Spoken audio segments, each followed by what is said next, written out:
Supreme court में 8 नए जजेस की तैनाती के मामले पर जुडिशल कमीशन का इजलास आज होगा। चीफ जस्टिस पाकिस्तान याहिया अफरीदी की ज़ेर सदारत जुडिशल कमीशन का इजलास दोपहर 2 बजे सुप्रीम कोर्ट के कॉन्फ्रेंस रूम में होगा। इजलास में सुप्रीम कोर्ट में 8 नए जजेस के लिए 5 हाई कोर्ट्स के 5 सीनियर जजेस के नाम तलब किए गए हैं। उधर जुडिशल कमीशन के रुकन सेनेटर अली जफर ने चीफ जस्टिस याहिया अफरीदी को खत लिखकर जुडिशल कमीशन इजलास मुलतवी करने का मुतालबा कर दिया। कहा, जब तक इस्लामाबाद हाई कोर्ट जजेस सीनियरिटी का मामला हल ना हो जाए इजलास मौखर किया जाए। कमीशन ने अगर इजलास करना ही है तो ट्रांसफर शुदा जजेस को ज़ेर गौर ना लाया जाए।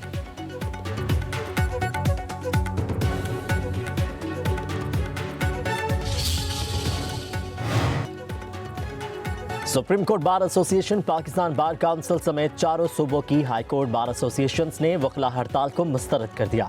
मुश्तरका एलामिया के मुताबिक कानूनी बरादरी के मुंतखब नुमाइंदे अदलिया की आज़ादी के साथ खड़े हैं।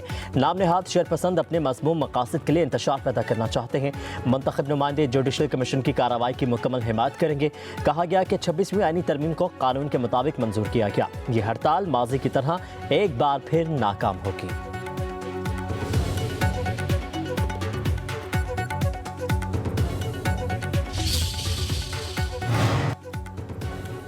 छब्बीसवीं तरमीम को पार्लियामेंट या सुप्रीम कोर्ट का फैसला ही खत्म कर सकता है। बेंचीज इख्तियारात केस में जस्टिस मोहम्मद अली मजहर ने आईनी बेंच के फैसले से इत्तफाक करते हुए 20 सफ़हात पर मुश्तमिल नोट जारी कर दिया। जस्टिस मोहम्मद अली मजहर ने लिखा कि कानून के आईनी होने या ना होने का जायजा सिर्फ आईनी बेंच ले सकता है। किसी रेगुलर बेंच के पास आईनी तशरीह का इख्तियार नहीं।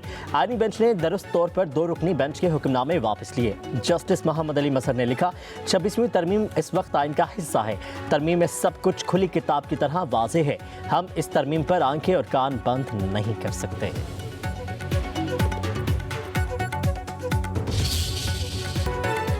लाहौर में हॉर्स एंड कैटल शो की रंगारंग इफ्तिताही तकरीब, खूब ढोल बजा, म्यूजिक का भी तड़का। आतिफ असलम समेत नामवर गुलकारों ने अपनी आवाज़ का जादू जगाया। खूबसूरत लाइट शो का भी एहतमाम, ड्रोन्स ने आसमान को रोशनियों से मुनव्वर कर दिया। शायकीन खूब महजूज हुए। वज़ीर आज़म शहबाज शरीफ और वज़ीर आला मरीम नवाज की इफ्तिताही तकरीब में शिरकत। हॉर्स एंड कैटल शो की तकरीबात 14 रोज़ जारी रहेंगी। इख्तितामी तकरीब 23 फरवरी को ग्रेटर इकबाल पार्क में होगी।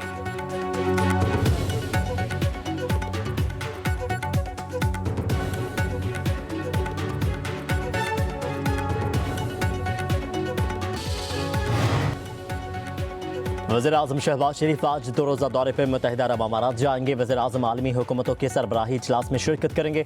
नायब वज़ीर आज़म इसहाक डार और काबीना के दीगर अरकान भी वज़ीर आज़म के हमरा होंगे। वज़ीर आज़म इजलास में पाकिस्तान की मुआशी तरक्की का विजन पेश करेंगे। वज़ीर आज़म के मुत्तादिद सरबराहान ममलिकत और कंपनीज के CEO से मुलाकातें भी शेड्यूल हैं।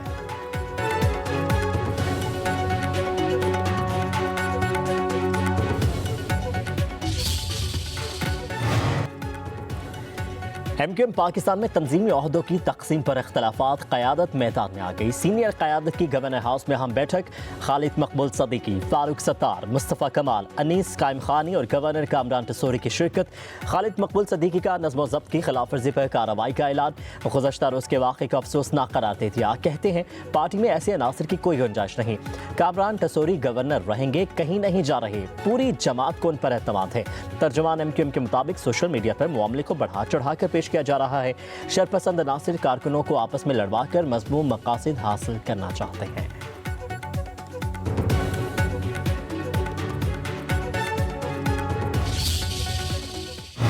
पीपल्स पार्टी आज भी पूरे मुल्क में एक अपना मकाम रखती ज़रूर है। वो अलग बात है कि कहीं हम रिलेटिवली थोड़े से कमज़ोर हैं, लेकिन पीपल्स पार्टी हर जगह मौजूद है। हमारे चेयरमैन बिलावल भुट्टो ज़रदारी साहब का कराची के ऊपर बहुत फोकस है। वो ये चाहते हैं कि कराची में पीपल्स पार्टी मजबूत हो और कराची के लोगों के मसाइल को हम हल करें। वज़ीर बल्दियात सिंध सईद गनी का गवर्नर सिंध कामरान टसोरी को पार्टी के अंदर की मुखालिफत पर तवज्जो देने का मशवरा। दावा किया सिंध में पीपल्स पार्टी का कोई मद्दे मुकाबिल नहीं है। कहा कि MQM का अंदरूनी इंतशार उनका अपना मामला है। गवर्नर अब DIG ट्रैफिक नहीं बल्कि PRO DIG बन सकते हैं। कहा, कराची को पीपल्स पार्टी का गढ़ बनाएंगे। कराची से नफरत की सियासत का खात्मा कर दिया। आज कराची में दहशतगर्दी नहीं है।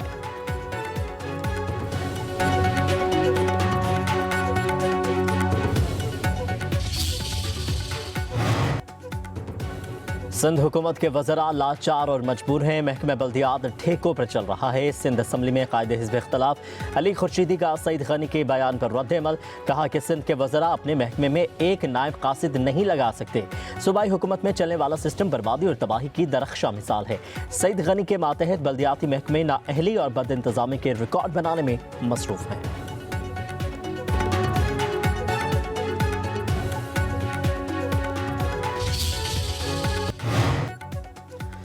वज़ीर आज़म शहबाज शरीफ के एक साला दौरे इख्तिदार में हुकूमती पॉलिसियों पर सरमाकारों का एतमाद बहाल। गैर मुल्की सरमाकारी में इजाफा हुआ।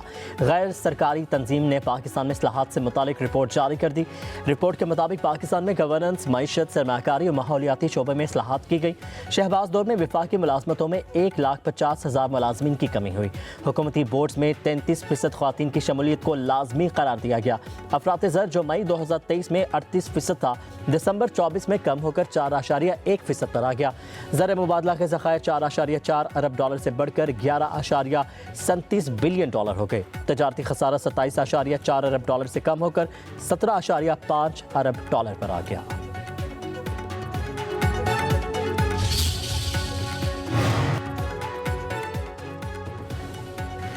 IMF के 3 रुकनी मिशन की पाकिस्तान आमद। वफ्द governance and corruption diagnostic assessment के लिए पाकिस्तान के दौरे पर आया है। IMF मिशन मालियाती governance, central bank governance and operation, fiscal sector निगरानी, मार्केट रेगुलेशन, कानून की हुक्मरानी का जायजा लेगा। Governance and corruption diagnostic assessment report में कमजोरियों के सद्देबाब, दयानतदारी और गवर्नेंस के इस्तेहकाम के लिए लाहे अमल की सिफारिश की जाएगी। इन सिफारिशात से हुकूमत को शफाफियत के फरोग, इदारा जाती सलाहियतों में इजाफे, शमूलियती और पायदार मुआशी तरक्की के हसूल में मदद मिलेगी।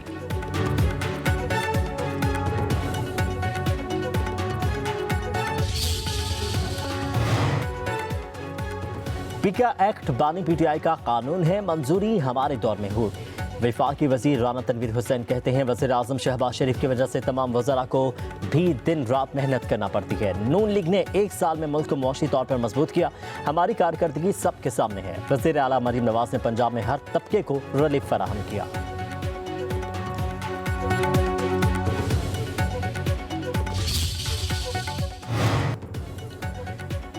बानी PTI ने नाराजगी की कोई बात नहीं की। उनके दिल में क्या है कुछ नहीं कह सकता। वज़ीर आला KP अली अमीन गंडापुर कहते हैं, मुझे जेल में बानी के साथ मुलाकात की इजाज़त नहीं दी जा रही। आखिरी मुलाकात में उन्होंने नाराज़गी की कोई बात नहीं की। अली अमीन ने कहा कि हुकूमत हमारे मुतालिबात पूरी करती है तो मुज़ाकरात दोबारा शुरू हो सकते हैं।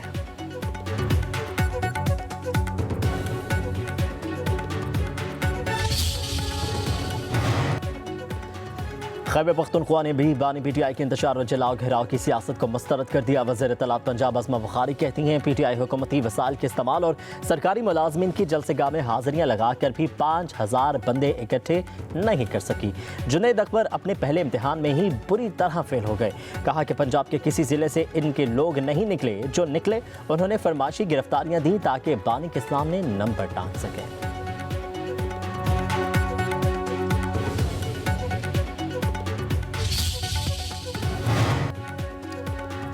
करक में ग्रैंड अमन जिरगे ने इलाके से मुसल्लह गिरोहों को निकलने के लिए 3 दिन की डेडलाइन दे दी। मुकामी मुमाहिदीन ने कहा कि रियासत पुलिस को दरकार तमाम वसाइल फराहम करे ताकि मौसर कार्रवाई की जा सके।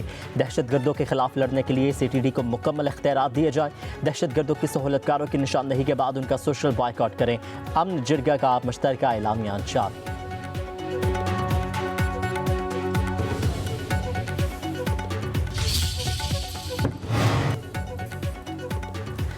और कराची में सर्दी की शिद्दत में बदतदरीज कमी रिकॉर्ड। कम से कम दर्जा हरारत 12 से 15 डिग्री सेंटीग्रेड रिकॉर्ड।